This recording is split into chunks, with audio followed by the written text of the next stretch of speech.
famille naturelle, famille spirituelle, famille humaine tout simplement, nos frères et sœurs en humanité. Nous sommes quotidiennement exposés aux déchirures, à nos histoires compliquées. Brian a parlé de l'actualité qu'on voit à la télé, mais aussi de nos actualités, nos histoires compliquées et je devrais plutôt dire nos relations compliquées. Parce qu'au cœur de toutes les souffrances du monde se trouve en fait la souffrance relationnelle. L'enfer, c'est les autres, dit Sartre dans Huis clos. Excellent livre que je vous invite à lire, qui est stimulant et qui nous fait faire un plongeon dans sa réflexion sur la relation aux autres notamment. Oui, effectivement, on pourrait le dire d'une certaine manière, on voit ce qu'il veut dire, en tout cas que l'enfer c'est les autres, ou que ça peut être les autres à tout moment, mais il ne suffit pas de constater que l'enfer c'est les autres pour ensuite dire allez, vivez, ça reviendrait à dégoupiller une grenade, l'envoyer dans huis clos, de fermer la porte et de la laisser exploser en laissant les gens se débrouiller avec cela. Ce qu'il y a, c'est que si nous sommes juste là par hasard, c'est ce que Sartre pense avec les athées de tous bords, et si par ce même hasard, nous sommes programmés pour avoir en nous des relations compliquées, des problèmes de relations, qu'est-ce qui nous ferait espérer que ça puisse changer ? En fait, on n'aurait aucun espoir puisqu'on a ça dans notre ADN. Donc pourquoi espérer, pourquoi même vouloir que ça change ? Pourquoi les blessures ? Pourquoi c'est tellement profond, nos blessures relationnelles ? Est-ce qu'on devrait alors être condamné à être définitivement ballotté entre pessimisme d'un côté, puis un autre jour l'optimisme, par la philanthropie ou alors par la misanthropie ? Détester les hommes ou aimer les hommes suivant que nos expériences relationnelles sont bonnes ou mauvaises. Est-ce qu'on serait condamné à ça ? Ce qu'il y a, c'est que nous devons réfléchir à la raison. Et même s'il y a du vrai, et il y a du perspicace dans cette affirmation, l'enfer c'est les autres, il faut que nous nous demandions pourquoi l'enfer c'est les autres. Et pourquoi c'est si douloureux ? Pourquoi ça nous touche de si près ? Et voilà ce que nous voulons affirmer ce matin, ensemble avec l'Église et avec les croyants de tous les temps et de tous les lieux, c'est qu'on ne peut pas penser notre relation à l'autre sans penser au Dieu créateur. Je l'affirme et je le redis, on ne peut pas penser notre relation à l'autre sans penser au Dieu créateur, ou sinon on devient fou. Pourquoi ? Mais parce que dans son être éternel, dans son être parfait, dans son être même, Dieu est relationnel. Père, Fils, Saint-Esprit. Il est lui-même relationnel dans son être. Ça veut aussi dire que notre vocation, c'est d'être en relation avec lui, mais aussi en relation les uns avec les autres. C'est pour ça qu'on a ça en nous. Il est un être relationnel, il est le créateur. Ça veut aussi dire que nos ruptures, quelles qu'elles soient, proviennent de notre rupture avec lui. Il est un être relationnel, il est l'être parfait, il est le créateur. Cela veut dire que notre salut se trouve dans sa détermination à détruire le mal qui nous détruit, qui détruit notre relation, tout en nous préservant parce qu'il est un être relationnel, il nous aime. Pourquoi faire ? Non seulement pour faire la paix et la réconciliation avec nous, mais pour nous renvoyer les uns aux autres dans des relations restaurées. Alors c'est ce qu'il montre ici par Joseph dans le texte qu'on vient de lire, dans l'histoire qu'on est en train de lire, un récit d'événements qui se sont passés il y a très longtemps, mais qui nous rejoignent dans l'humanité de ces textes. C'est ce que Dieu montre dans ce qu'il fait par Joseph à l'égard de ses frères ennemis qui l'ont vendu, par jalousie, par haine. Mais c'est ce qu'il montre par Joseph pour nous aider à comprendre aussi ce qu'il a fait à notre égard par Jésus-Christ, son Fils. C'est le même Dieu qui a conduit les événements qui sont sous nos yeux, qui conduisent les événements de l'humanité, qui conduisent les événements de nos vies personnelles avec le même désir. Est-ce qu'on mérite cela? Certainement pas. Est-ce que Dieu veut cela? Certainement oui. Et on se retrouve là en présence du choc de la grâce de Dieu et qu'on ne s'en blase pas. C'est le choc de la grâce de Dieu. Une si grande souffrance en vue d'une si grande délivrance, il faut l'accepter. Arrêtons-nous sur les premiers 2 versets, une si grande souffrance. Joseph a vécu une si grande souffrance. Et pour faire un petit résumé de où on se trouve dans l'histoire de Joseph, on n'est pas toujours très à l'aise dans l'analyse de ce qui se passe, parce qu'on voit Joseph qui utilise l'autorité que Dieu lui a donnée pour exercer une forme de jugement sur ses frères. On se demande, est-ce qu'il est en train de se venger? Est-ce qu'il est en train de leur faire payer? Mais en même temps, il leur redonne de l'argent. En même temps, il les invite à manger chez lui. Donc on se dit, en fait, il y a quelque chose derrière cela. Il exerce un jugement, mais avec une pensée précise. Lisons les versets 1 et 2. Joseph, lorsque son frère Judas lui demande « Prends-moi au lieu de mon frère », ne pouvait plus de se contenir devant tous ceux qui se tenaient auprès de lui. Verset 2, il se mit à sangloter. Les Égyptiens l'entendirent et la maisonnée du Pharaon l'entendit. Sangloter, c'est pas juste... c'est des cris. C'est des cris de manière à ce que son palais l'entende, à ce que le palais de Pharaon l'entende. C'est des cris de douleur extrême. C'est des cris qui sont comme un concentré de souffrance. Après 13 années passées dans l'humiliation, après 22 années passées dans la séparation avec son père. Pourquoi Joseph pleure et crie? Mais parce qu'il a subi pendant ces fameuses 13 années l'humiliation d'être vendu par ses frères, vendu comme esclave, accusé à tort, emprisonné, oublié, innocemment puni. Innocemment puni. Peut-être qu'il pleure aussi parce qu'il a une forme de solidarité. On l'a très bien vu les 2 dernières fois avec Brian et Johan. Il a un scénario, Joseph. Il est en train de travailler ses frères.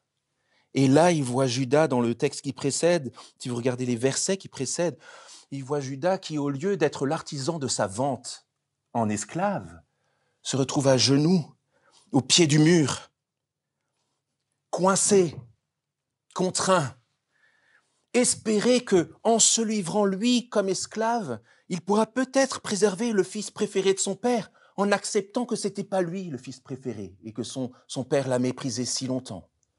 Mais en voyant Judas à genoux en train de le supplier, Joseph est pris aux tripes par la souffrance, par une forme de solidarité, où il constate là qu'il y a un travail qui se fait dans la vie de son frère.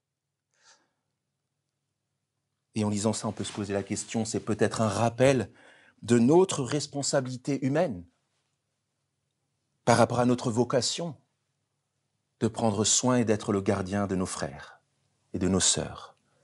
Avec Caïn, l'ancien meurtrier de son frère précisément, à qui Dieu demande « Où est ton frère ?» Caïn de répondre « Suis-je le gardien de mon frère ?» Avec Dieu qui manifeste sa volonté de nous voir prendre soin de nos frères, non seulement en chair, mais en spiritualité, en humanité. Et puis Caïn qui, avec nous, peut-être nous avec Caïn, avec cette difficulté de considérer notre frère comme quelqu'un dont il faut prendre soin. Mais là, précisément, Joseph est pris aux tripes, il ne peut plus se contenir, parce que toute sa souffrance se retrouve dans le cœur de son frère, qui est en train de se trouver solidaire et de vouloir se retrouver gardien de son petit frère, pourtant favori de son père. Pourquoi Joseph pleure? Mais c'est par lucidité aussi. Joseph sait et Joseph voit. Il comprend que le substitut Non pas pour un frère innocent comme Judas, mais le substitut pour plusieurs frères coupables, le substitut pour son père, le substitut pour sa famille, ce substitut auquel Judas, son frère, à genoux devant lui, aspire. En fait, ce substitut, c'est lui, c'est Joseph. Il réalise qu'il a été donné par Dieu pour prendre la place dans l'humiliation de sa famille et pour libérer sa famille. C'est ce qu'on va voir dans quelques instants. Peut-être qu'on est dans des situations comme ça, où on se retrouve au pied du mur, comme Judas, le frère de Joseph, en face de notre culpabilité, en face de notre devoir de solidarité, en face de ce qu'on a commis, et avec notre incapacité de savoir ce qu'on devrait faire avec ça. Si on pouvait arracher le mal de moi, ce serait bien. Si je pouvais, moi, prendre la place de quelqu'un à qui je fais le mal, ce serait si bien. Et là, Joseph réalise. Et je pense que c'est aussi une des raisons pour lesquelles il ne peut plus se contenir. Qu'il est celui qui a été donné par Dieu comme substitut pour toute cette famille de bras cassés, pour que son frère n'ait pas besoin de se placer comme substitut. C'est notre histoire. C'est le même Dieu, plutôt dans l'histoire. Mais c'est la même intention, c'est les mêmes souffrances que le Christ a vécues. Comme le dit Paul, et il y a beaucoup d'autres endroits, comme le dit Paul, lorsque nous étions encore sans force, comme Judas, Christ, au temps marqué, est mort pour des impies. À peine mourrait-on pour un juste, c'est ce que Judas voulait faire, il voulait prendre la place de son frère qui n'avait rien de coupable en lui. À peine mourrait-on pour un juste. Donc quelqu'un peut-être aurait le courage de mourir pour un homme qui est bon, peut-être l'un d'entre nous, mais non. En ceci, Dieu prouve son amour, le même Dieu que le Dieu de Joseph. En ceci, Dieu prouve son amour. Lorsque nous étions encore pécheurs, ennemis de Dieu, pécheurs, Christ est mort pour nous, une si grande souffrance, de si grande douleur, du Fils parfait de Dieu qui crie sur la croix, « Pourquoi m'as-tu abandonné ?» Ce Fils a été donné en substitut pour nous, pour que nous soyons libérés, pour que nous n'ayons pas besoin de nous donner à la place de qui que ce soit, pour que nous soyons pardonnés. Et c'est là que ça conduit. C'est pas une douleur. Il n'y a pas de vertu dans la douleur. La douleur, c'est pas chouette. Ça ne produit rien, comme si chercher la douleur pour la douleur, à genoux, sur une règle carrée, les bras en croix, bien une toile de jute en plein soleil, ferait quelque chose en nous. La douleur en elle-même est horrible. Mais cette douleur-là change tout, parce que c'est une douleur, une souffrance, une si grande souffrance que Dieu a donnée en vue d'une si grande délivrance. Mettons-nous dans les sandales des frères de Joseph. Verset 3. On peut peut-être le lire. Joseph dit « Je suis Joseph ». Alors nous, c'est tranquille, on est dans nos fauteuils bien confortables.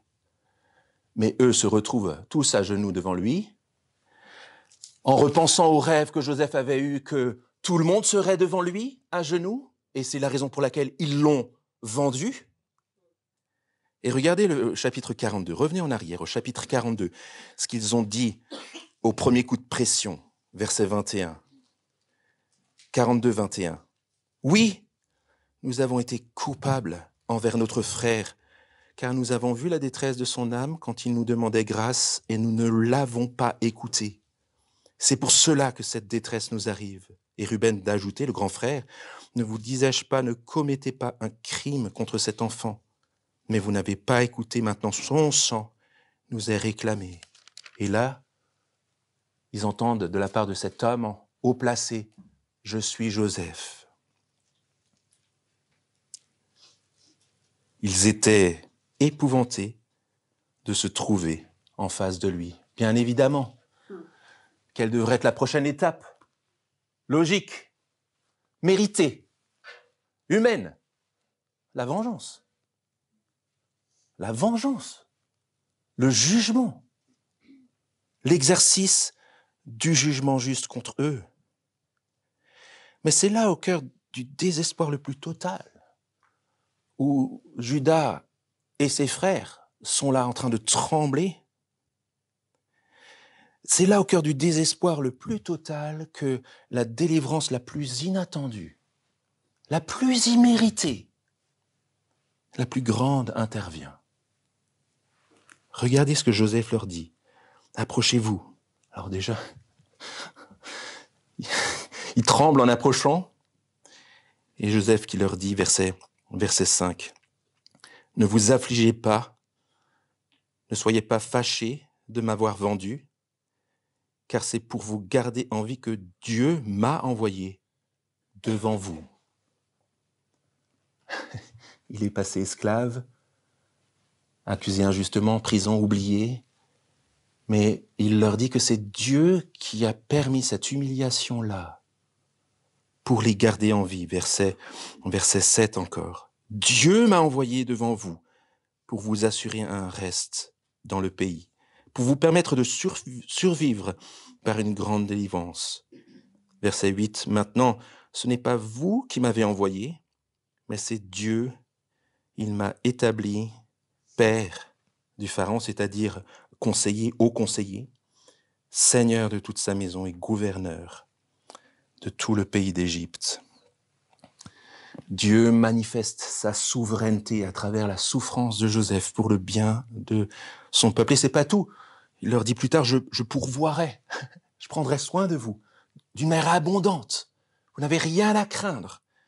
Et c'est pas tout. Et c'est pas tout. Regardez la fin de cette partie-là, verset 14. Vendu, humilié, esclave, accusé injustement, prisonnier, oublié. Mais sous le regard du Dieu qui a tout conduit, il se jeta au cou de son frère Benjamin et pleura. Et Benjamin pleura à son cou. Il donna aussi un baiser à tous ses frères en pleurant. Et après cela, ses frères s'entretinrent avec lui.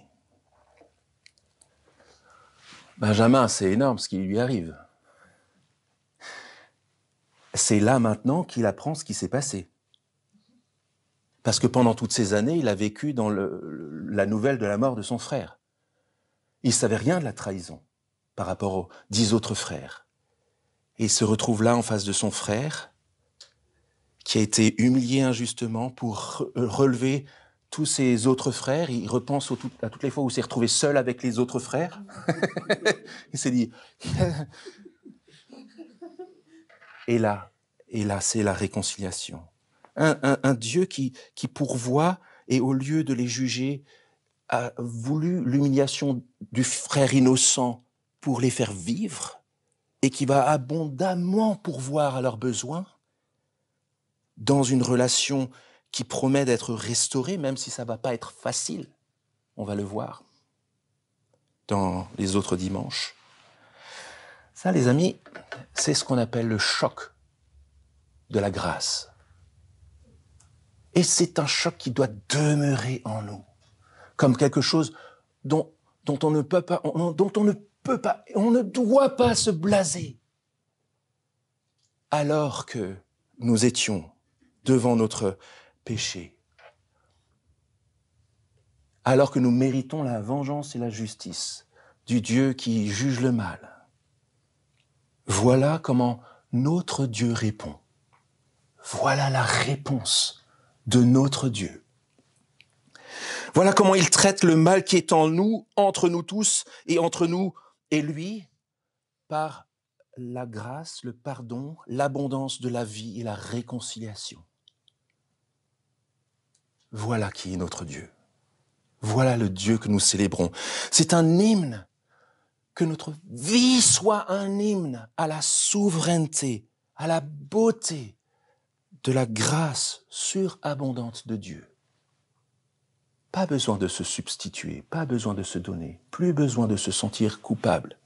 Dieu recueille et répare ce que nous ne pouvions pas réparer. Paul qui dit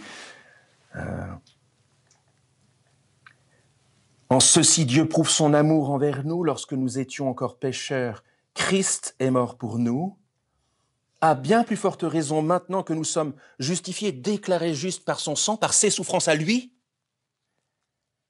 nous serons sauvés par lui de la colère. Plus de vengeance, plus de jugement juste contre nous, plus de colère.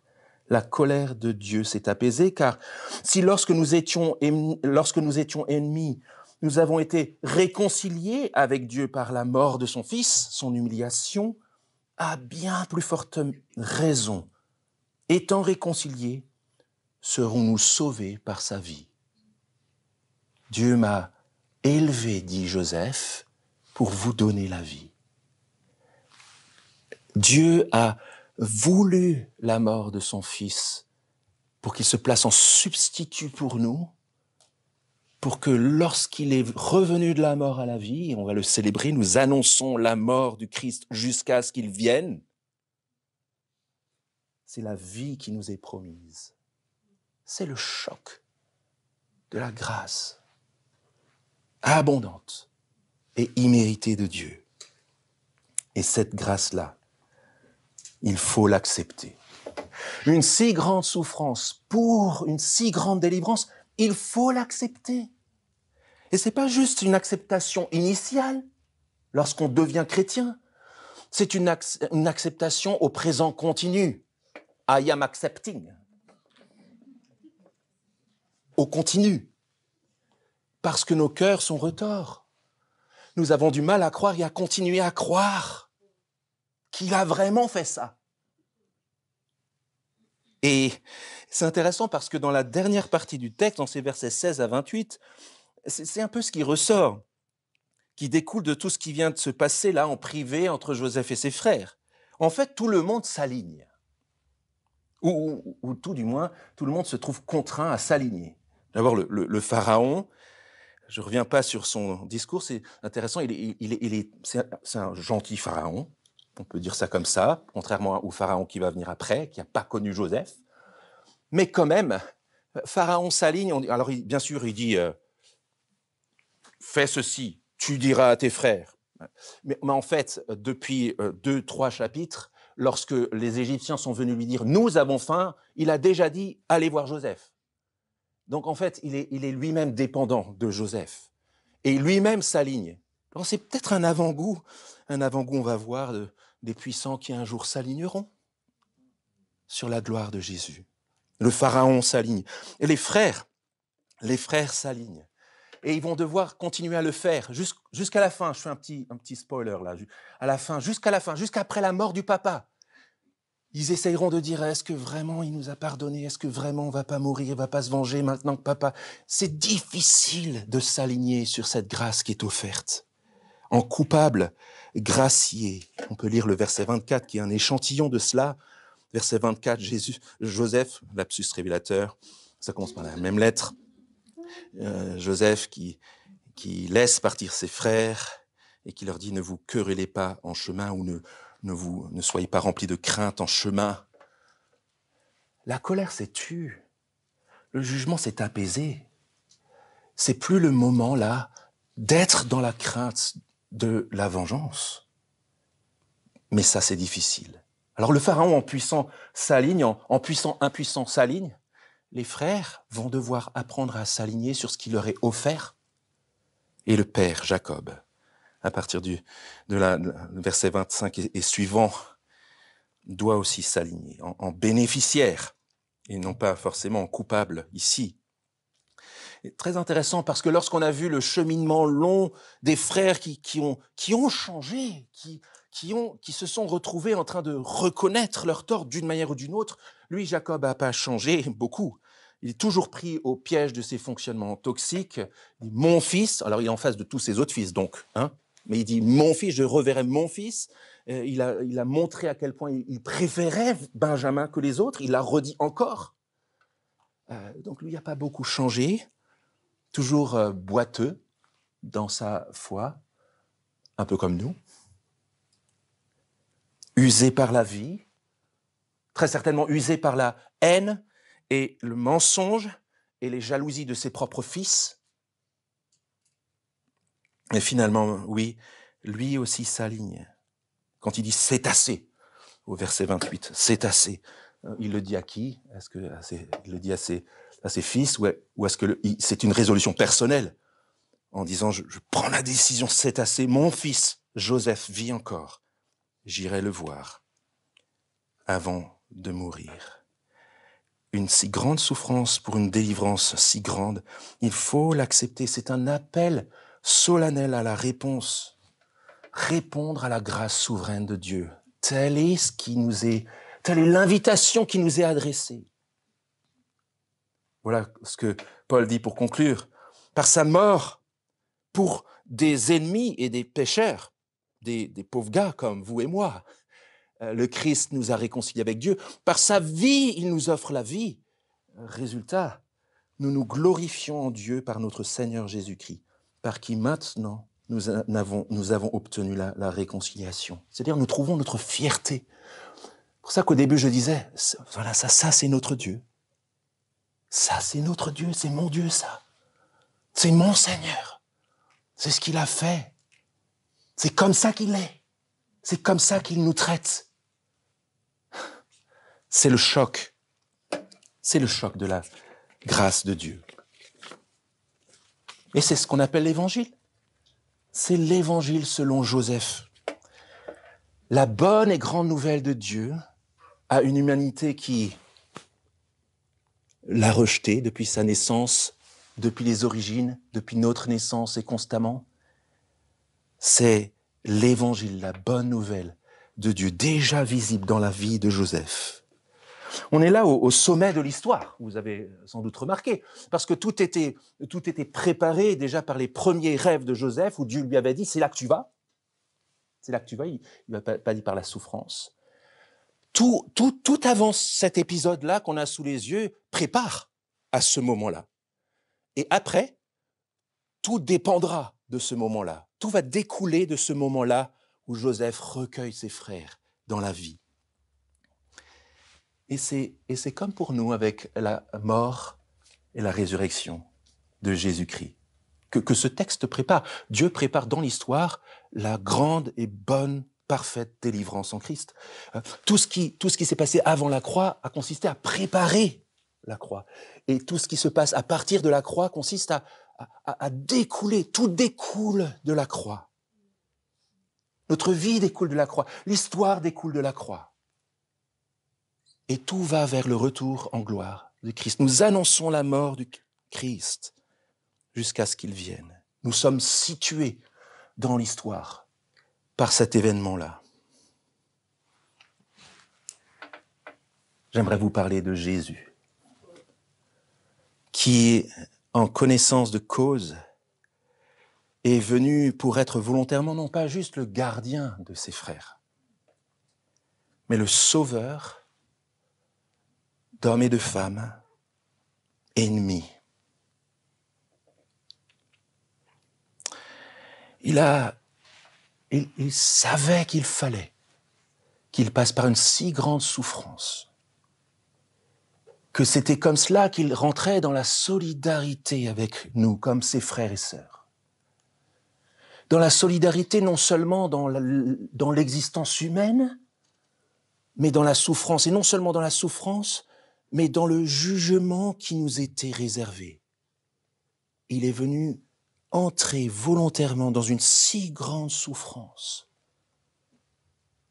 La croix n'en déplaise à certains qui se disent chrétiens et qui proclament que la croix, c'est une manière de gérer la souffrance dans ce monde. C'est pas suffisant.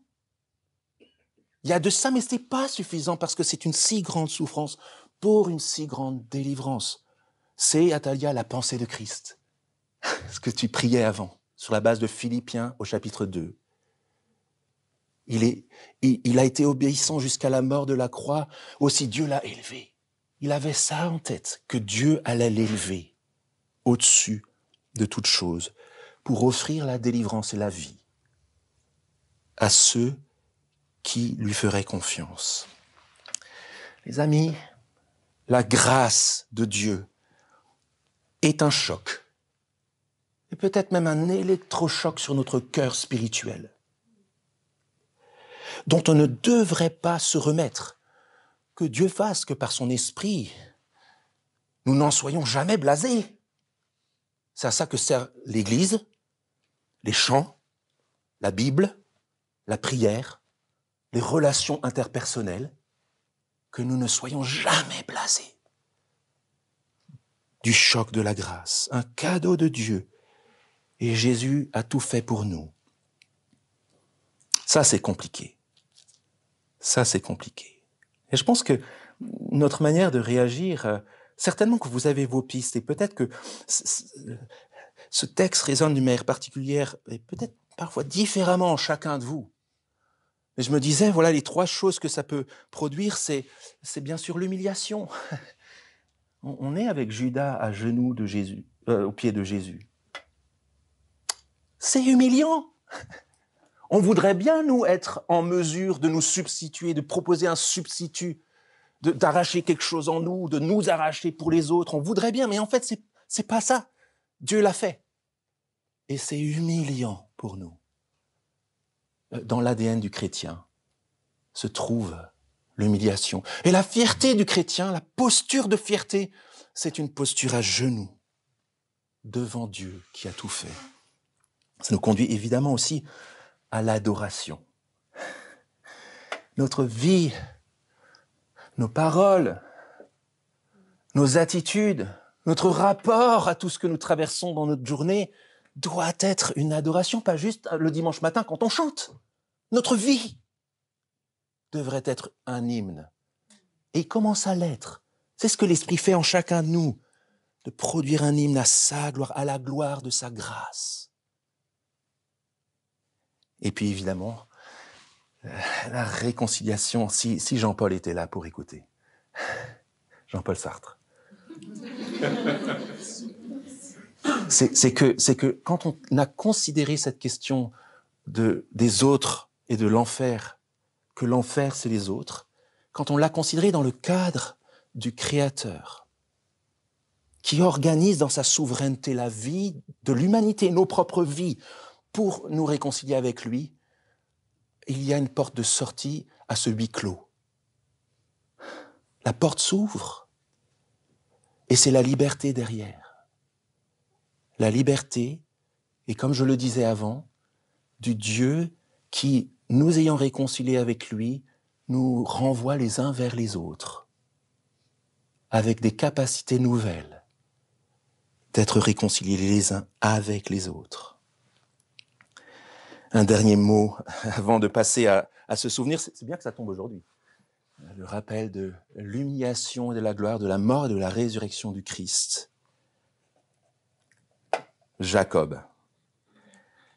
Peut-être que, paradoxalement, mais c'est une bonne chose, peut-être que Jacob serait là à la place de quelqu'un qui se présenterait pas comme particulièrement chrétien, peut-être sceptique, en train de cheminer, se pose des questions sur la Bible, Jésus, Dieu, c'est qui tout ça, ma vie, sa vie, comment on interagit.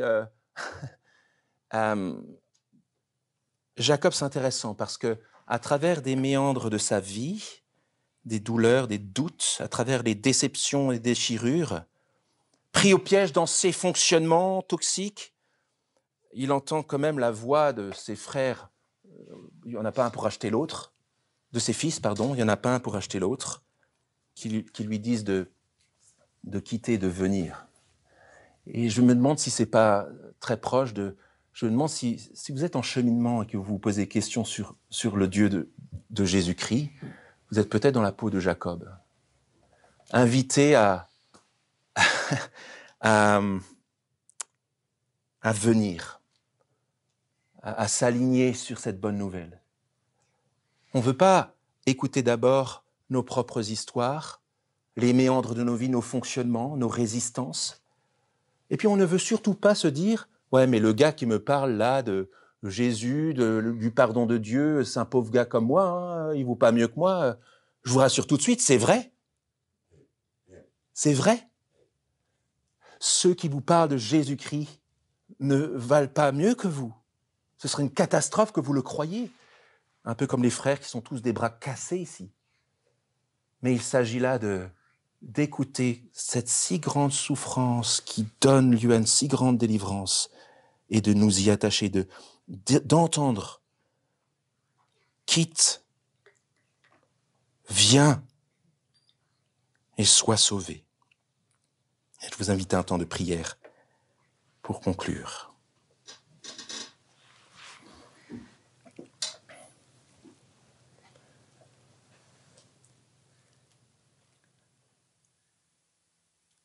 C'est clair que, Seigneur, les mots nous manquent lorsqu'il s'agit de célébrer ta gloire, de mesurer dans nos mots, dans nos vies, non seulement ce que tu as fait que nous ne pouvions pas faire et que tu nous offres gratuitement, mais aussi les conséquences pour notre vie, d'espérance, d'abondance, de reconnaissance, de transformation. Étant réconciliés avec toi, donne-nous d'être des hommes et des femmes de la réconciliation, comme Joseph qui s'épanche, qui prend ses frères dans les bras. Nous voulons te redire simplement, notre Dieu, notre Père, ce matin que nous sommes fiers de toi. Voilà notre Dieu. Nous voulons te bénir et te louer ensemble pour Jésus-Christ ton Fils. Seigneur Jésus, merci parce que tu es vivant. Merci parce que tu as souffert pour nous délivrer. Gloire et honneur à ton nom, ensemble avec le Père et le Saint-Esprit, pour l'éternité. Amen.